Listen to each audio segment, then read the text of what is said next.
Hot work is a high-risk task that, if not taken seriously, can jeopardize the health and safety of everybody on site. When people think of hot work and hot work permits, they often focus on what's immediately visible: the ignition source, physical combustibles, and the means to put out a fire.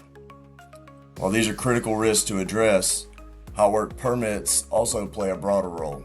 It encourages you to take a much closer look into risks specific to that task. It adds an added layer of communication, informing all workers of the hazards your work may introduce to them. It formalizes the responsibilities of all parties to comply with those requirements and serves as a refresher on best practices. Your hot work permit is especially critical when the hazards are less obvious.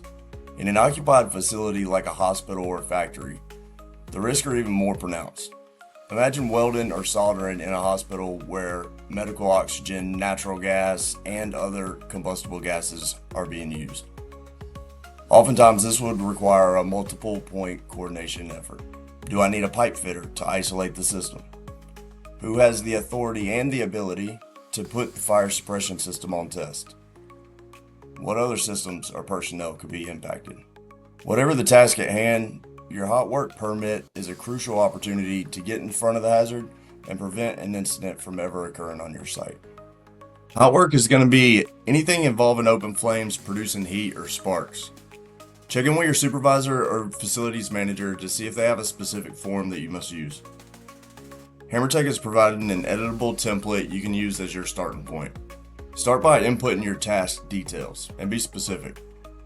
OSHA requires a competent person to oversee hot work. By way of training and/or experience, a competent person is knowledgeable of the standards, is capable of identifying the hazards, and has the authority to correct them. Take this permit and start walking the work area. Check your equipment. Look for sprinkler heads and smoke detectors. If you're in an occupied facility, check in with the facility manager. They may want to put the system on test. Look at your fire extinguisher. Will it be sufficient? Is it the correct size and type? And has it been inspected?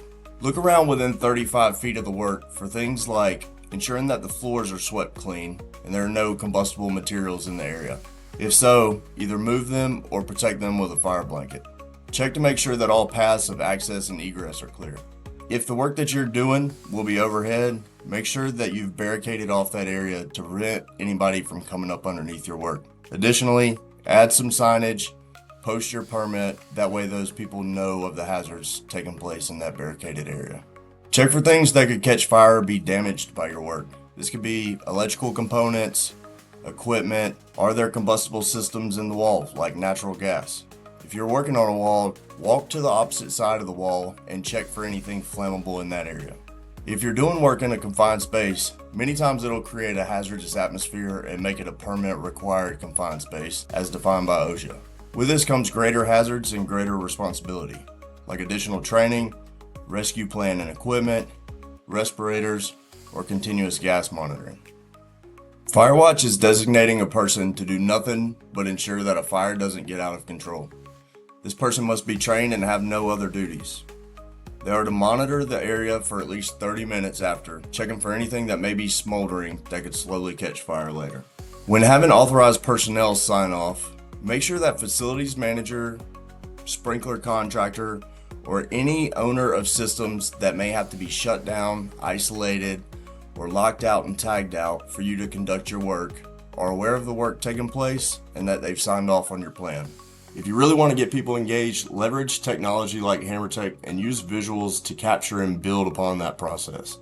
At the end of the day, it's all about doing safety efficiently, and we hope this guide helps you to do that.